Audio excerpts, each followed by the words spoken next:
Kumusta? Naisip mo na ba, bakit parang ang bilis umasenso ng iba? Kahit na parang alam mo yun, pareho lang kayo ng sipag, ng galing, Oo nga no, o kaya minsan, may mga oportunidad na bigla na lang dumarating sa'yo, yung hindi mo namang hinanap, hindi mo pinaghandaan. exactly. May isang konsepto kasi tayong sisiyasatin ngayon, galing sa mga material na binigay mo. Isang bagay na parang lumalampas pa sa husay, diskarte, o kahit swerte lang. Interesting topic to. Magsasagawa tayo ng masusing pagtalakay dito sa konsepto ng pabor. Particularly, yung perspective galing sa sources mo. Mhm. Hindi daw ito yung simpleng tsamba lang. Inilalarawan pa nga ito na parang special currency, parang pera ng Diyos para sa pag-angat, para maisakatuparan yung layunin. Isang divine currency, tama. So ano ba yung mission natin dito sa pag-uusap na to? Gusto nating talagang maintindihan. Ano nga ba itong pabor na to ayon sa mga batayang hawak natin? Sige, sige. Paano to naiba halimbawa sa power o kapangyarihan? At bakit daw ito mahalaga? Lalo na ngayon parang ang basihan ng pag-angat connection, popularidad. Di ba? Okay, let's unpack this. Dame. Kasi madalas, ang tingin natin sa success, di ba? Resulta lang ng sariling sikap, dugot pawis, galing natin. Yun ang common understanding. Pero sinasabi sa sources mo, mayroong pang isang parang invisible factor. Isang puwersa na hindi natin kontrolado pero wow, kayang magbukas ng pinto. Ito raw yung pabor. Ano ba talaga ito? Base dun sa material natin. Oo, magandang tanong yan. Kasi ayon nga sa binasa natin, yung pabor, hindi siya aksidente. Hindi rin coincidence. Hindi swerte. Hindi rin yung karaniwang swerte na parang, nagabon lang. Ang description dito, relational endorsement daw. Galing mismo sa Diyos? Relational endorsement? Oo, kumbaga sinasadya niya, may clear purpose na i-align yung mga tao, yung mga pagkakataon, yung mga pangyayari. Pabor sa'yo, Para saan? para maisakatuparan yung mas malaking plano niya.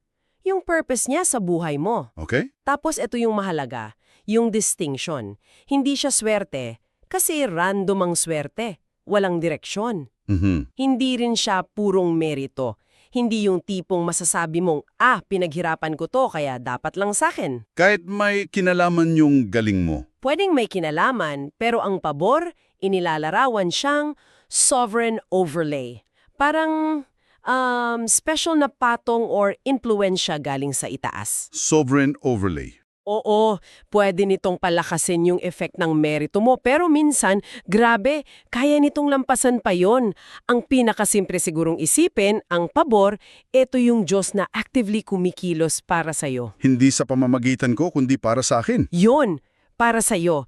At madalas, ang instrumento niya, ibang tao o mga sitwasyon. Nabanggit mo yung sovereign overlay. May isa pang term dun, yung salitang Hebreo na hen. Ano yung mas deep na meaning nun para sa pabor? Ay, oo. Crucial yung hen na yan. Yan yung word sa Old Testament na madalas i-translate as grace or favor. Grace or favor? Ang ibig sabihin niyan, biyaya, kagandahang loob, pagtanggap, o kahit charm na hindi mo naman necessarily pinaghirapan o naging deserving ka para matanggap. Hindi earned. Hindi. Ito yung concept na makikita mo sa phrases like nakasumpong ng biyaya sa iyong mga mata. Ibig sabihin, may isang mas mataas sa'yo, may authority na tumingin sa'yo ng may kabutihan, may paglingap. Hindi, dahil sa ginawa ko. Hindi dahil sa ginawa mo, kundi sa disposisyon niya, sa kalooban niya. So ang source ng hen, yung nagbibigay, sa context natin, ang Diyos. Okay, malinaw. Ngayon, dito na papasok yung sinasabi sa sources mo na really interesting. Yung clear difference daw ng pabor, hen, at ng kapangyarihan, power, or dunamis. Paano sila magkaiba pero magkaugnay? Ito yung isa sa mga pinaka-core distinctions ng material mo. Madalas kasi napagpapalit natin yan eh. O nga, So, based sa sources, ang kapangyarihan na madalas i-connect sa Greek word na dunamis, dunamis una. ito yung Diyos na kumikilos sa pamamagitan mo. Ito yung direct kaabilidad, lakas, supernatural na kakayahan na binibigay sa'yo para may magawa ka. Halimbawa, himala, paggaling, biglaang wisdom o physical strength. Ito yung action. Yung performance mismo. Okay, gets. Yung direct na galing sa Diyos na dumadaan sa akin. Tama. Ngayon, yung pabor naman, connected sa hen. Yung hen? Ito yung Diyos na kumikilos para sa'yo. Ito yung mas subtle pero kasing halaga. Yung inaayos niya yung mga relasyon, yung puso ng mga tao, yung mga sitwasyon para magkaroon ka ng access, oportunidad, proteksyon na hindi mo makukuha sa dunamis mo lang. Ang pabor, siya yung lumilikha ng atmosphere. Siya yung naghahanda ng entablado para makakilos ka. Okay. Parang nagets ko yung analogy dun sa sources mo. Yung power, dunamis, parang yung galing ng performance ng aktor sa stage. Oo, yun nga. Pero yung pabor, yung paano ka nakakuha ng invitation para mag-audition in the first place? O kaya nagustuhan ka ng director kahit di ka pa umaarte? Pwede. Or yung isa pang analogy doon, yung climate versus lightning strike. Tama. Yung pabor, siya yung pangkalahatang klima. Yung atmosphere na paborable sa'yo. Yung power, yung biglaang kidlat ng direct action. So, hindi sila magkalaban. Magkaibang function lang na parehong kailangan. Eksakto. Hindi pwedeng isa lang. Kailangan pareho. Yung power, nagbibigay ng opportunity. Yung power, tumutulong sa'yo na magampanan yun ng maayos. At kitang-kita natin tong dynamic na to sa maraming kwento sa Biblia. Nabanggit din yan sa sources mo. Oo nga ang dami nilang binanggit. Siguro, imbes na isa-isahin natin lahat, pili tayo ng ilan para mas makita natin yung pabor in action. Simulan natin kay Joseph. Paborito ko yun Sige, classic example si Joseph. Alam mo yun, paboritong anak, tapos biglang nabenta as slave sa Egypt, tapos nakulong pa dahil sa false accusation. Grabe yung roller coaster. Sa natural na takbo, dapat wasak ng buhay niya, di ba? Pero paulit-ulit sa Genesis mababasa mo, Joseph found favor. Nakasumpong siya ng pabor. Kay Potiphar muna. Oo, kay Potiphar, yung amo niyang Ehipsyano. Pinagkatiwalaan siya sa buong bahay. Tapos, kahit sa bilangguan, nakasumpong ulit ng pabor sa warden. Naging parang manager siya ng mga preso. Kahit alipin at bilanggo siya. Yun nga Kitang-kita yung relational endorsement na sinasabi kanina. Yung tiwala, yung pagbukas ng pinto galing sa mga may authority, kahit foreigner siya at preso. Ito yung nagposisyon sa kanya bago pa niya nagamit yung dunamis niya. Yung galing niya sa panaginip. Oo, yung galing niya sa pag-interpret ng dreams para iligtas yung Egypt at yung pamilya niya. Yung pabor ang naghanda ng daan, nagbigay ng platform. Wow, ang linaw nun. Pabor muna bago power in a way. Paano naman sa Esther, ampun na Jew sa isang foreign empire? Kay Esther naman, ang pabor nagmanifest as relational leverage at access. Relational leverage. Nakuha niya yung pabor ni King Ahasuerus or Xerxes, kaya siya piniling reyna. Tapos, nung nagka-crisis, yung plano ni Haman na i-wipe out yung mga Jews, Delikado yon. sobra, pero yung pabor na meron siya sa hari, yun yung nagbigay sa kanya ng lakas ng loob. At higit sa lahat ng access, yung karapatang lumapit sa hari kahit hindi pinatawag na pwedeng ikamatay niya yun. O nga pala. Para makiusap, para maigtas yung mga kababayan niya. Kung walang pabor, wala siyang boses, walang chance na mapakinggan. Yung relasyon, yung pagtingin sa kanya ng hari, yun yung naging susi. Grabe, access talaga.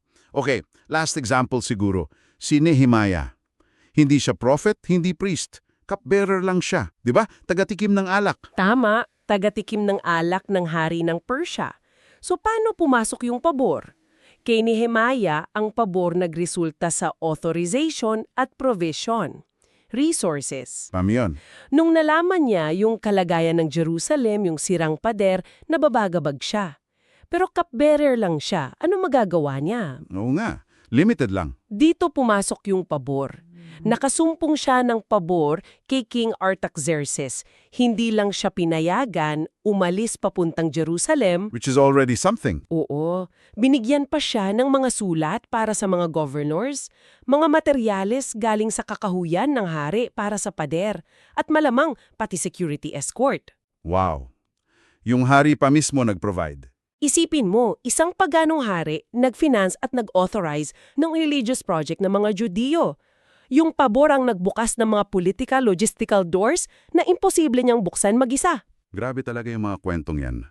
Malinaw na hindi lang sila sinwerte. May active divine intervention na nagpoposisyon sa kanila. Okay, so ito na yung tanong. Sigurado nasa isip mo na nakikinig. Kung ganito pala kahalaga ang pabor, may magagawa ba tayo para ma-attract ito o ma-cultivate? Pwede bang hilingin o trabahuhin ang pabor? Yan. Yan yung tricky question. Kailangan nating mag-ingat dito. Balikan natin yung sinabi kanina. Ang pabor, sa core niya, regalo. Nagsisimula sa Diyos, divine initiative, sovereign choice. So hindi formula. Hindi siya transactional formula na tipong pag ginawa ko to, step A, B, C, boom, may pabor na ako. Kasi mau-undermine nun yung concept ng grace, ng hen. Okay, gets? Pero, ang sinasabi sa sources mo, may mga katangian, may mga disposisyon, may mga gawi na tila, ano ba term doon, lumilikha ng conducive environment or nagiging angkop na daluyan para sa pabor ng Diyos. Hindi para kitain, kundi para maging handa. Yun, para ready ka kapag dumating, para maging good steward ka nito. Ano-ano daw yung mga to? Okay. Una, binabanggit yung spiritual habits. Ito yung, alam mo na, pagkakaroon ng malalim, tunay na relationship sa Diyos. Yung mas importante sa'yo yung presensya niya kesa sa promotion. Presence before promotion. Oo.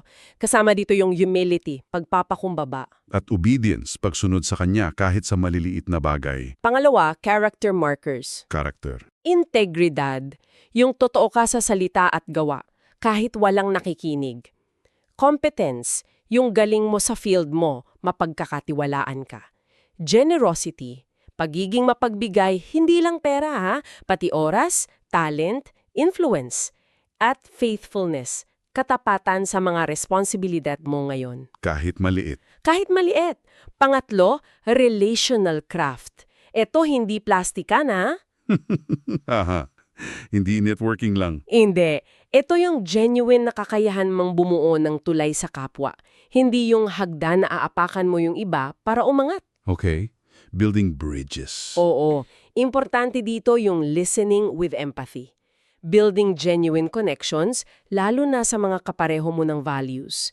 At pang-apat, strategic discernment. Ito yung kakayahangang makilala yung tamang panahon, yung kairos, yung wisdom sa pagdedesisyon. Kasama dito yung pagtatano, itong opportunity ba para lang sa akin o para sa mas malaking purpose ng Diyos? Kailangan din ng pasensya ang maghintay at tapang para kumilos pag oras na. So, parang hindi nga siya magic formula, hindi parang mamamagnet ang pabor, pero parang proseso siya ng paghahanda. Paghahanda ng puso, ng character, ng skills, ng relationships, para pag binigay yung pabor, handa kang maging daluyan. Direkta sa nakikinig. Ikaw, pag nag-reflect ka, nakikita mo ba tong mga pattern na to? Sa mga taong parang ang gaan ng daloy ng biyaya sa paligid mo? O baka sa sarili mong buhay, may mga moments na naramdaman mong may tulong na di mo ma-explain? Magandang reflection yan.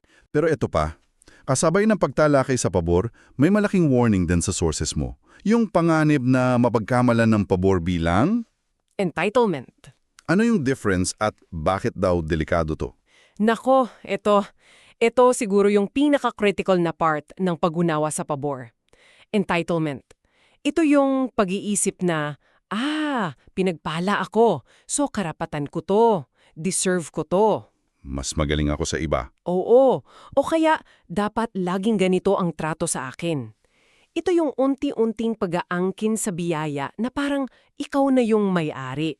Which is, alam mo, direktang kabaliktaran ng stewardship, ng pagiging katiwala lang. Stewardship. Tingnan natin yung bunga ayon sa sources. Ang entitlement, saan daw humahantong? Arogansya, pagmamataas. Nagbubunga ng complacency. Kampante na. Oo, kampante na, okay na ko dito. Hindi na nagsisikap, hindi na umaasa sa Diyos. Nagiging exclusive ka rin.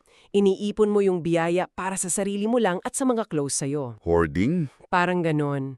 At ang pinakamatindi, nababawasan o nawawala yung dependence mo sa Diyos, yung pasasalamat mo. Kasi feeling mo iyon na eh. Nakakatakot yun. Sa kabilang dako naman, yung stewardship, yung pagtingin sa pabor as something entrusted lang sa'yo. Ano bunga nito? Gratitude, pasasalamat, humility, pagpapakumbaba. Kasi alam mo hindi galing sa'yo. Exactly. Kaya mas malamang ibabahagi mo siya. Redistribution. Gagamitin mo yung pabor para magbias din ng iba. Nagkakaroon ka ng accountability, pananagutan sa Diyos at sa community kung paano mo ginagamit. At yung focus mo nananatili sa mission. Sa purpose kung bakit binigay sa'yo yun in the first place. Okay. Pwede nating balikan yung analogy ng currency. Kung stewardship ang mindset mo, yung pabor na natatanggap mo, parang kapital yan. Pwede mong i-invest, hindi lang para sa sarili mong pagangat, kundi para sa pagangat ng iba. Para sa pagsulong ng mas malaking layunin.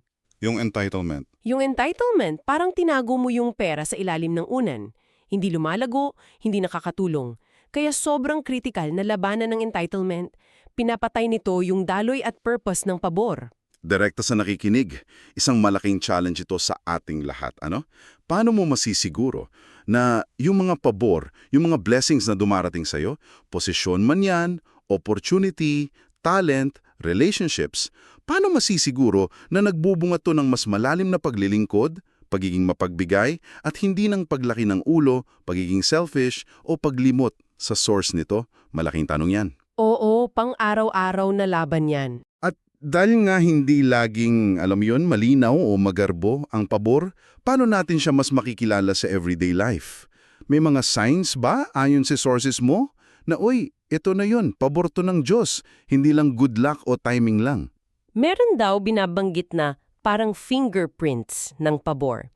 Hindi siya checklist, pero mga patterns na pwedeng mag-indicate ng divine element. Ano yung mga yon? Halimbawa, yung mga unexplained yes. Yung pagbukas ng pinto galing sa mga key people, mga may authority, lalo na kung wala ka namang personal connection o parang kulang pa credentials mo sa tingin mo. Okay, yung biglaang oo. Tapos yung mga tila coincidence na sunod-sunod, yung parang synchronicity na nagtutulak sa'yo sa isang direksyon. Parang pinagtatagpo. Oo, kasama rin dito yung paglampas mo sa mga normal na proseso, sa mga hadlang, sa requirements na parang imposible para sa iba. Bypassing the red tape. Pwede. Minsan din yung kakaibang peace, confirmation sa puso mo sa gitna ng isang malaking desisyon o panganib na tinahak mo kasi naniniwala kang may guide. Yung peace na hindi mo ma-explain. Pero again, kailangan ng matinding discernment. Hindi lahat ng good thing ay pabor in the theological sense. At hindi rin lahat ng challenge o saradong pinto ay ibig sabihin wala ang pabor ng Diyos. Minsan yung pabor nasa protection pala mula sa maling daan. Ah, tama. Protection din. Kaya mahalaga yung pag-test nito. Gamit yung mga tanong na, ito ba aligned sa purpose and principles ng Diyos o puro self-ambition lang? May confirmation ba from trusted spiritual mentors or community? Nagbubunga ba to ng goodness, justice, hope, blessing? Hindi lang sa'yo kundi pati sa iba? Importanteng mga tanong yon. At para matulungan tayo sa discernment na yan, may mga practical steps din dun sa sources, di ba? O, yung syempre prayer for wisdom, tapos yung regular reflection or journaling, yung tinawag na favor audit. Favor audit, para makita yung patterns. Oo, para makita mo yung patterns ng pagkilos ng Diyos sa buhay mo, para ma-appreciate mo. Importante rin yung pakikipag-usap sa mga mature sa faith. At syempre, pag clear na yung direction, kailangan ng action. May tapang pero may humility pa rin. So pagkatapos ng lahat ng ito, ng ating masusing pagsisid, ano yung bottom line? Mula sa materials mo, malinaw na ang pabor sa perspective na to, at talagang higit pa sa ordinaryong swerte. Malayo. Isa siyang aktibo, may purpose, strategic na pagkilos ng Diyos sa buhay natin, sa history. Isa siyang paraan niya yung Divine currency nga para i-position yung mga tao, buksan yung opportunities, i-align yung mga events para sa kanyang mas malaking layunin. Tama. Hindi nito binabaliwala yung effort natin, yung talent, yung character, pero nagagawa nito yung mga bagay na lampas sa natural capacity natin. Binubuksan yung mga pinto na sarado kung tayo lang. Yun ang power ng pabor? Oo.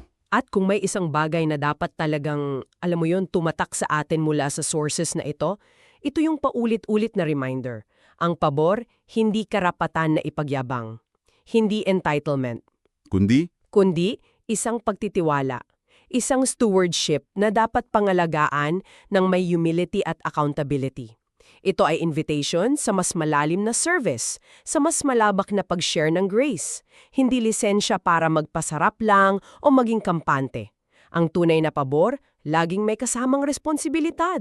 stewardship, not entitlement. Ang linaw nun. At bilang panghuling tanong na iwanan natin sa iyo na sumama sa amin sa paglalakbay na ito.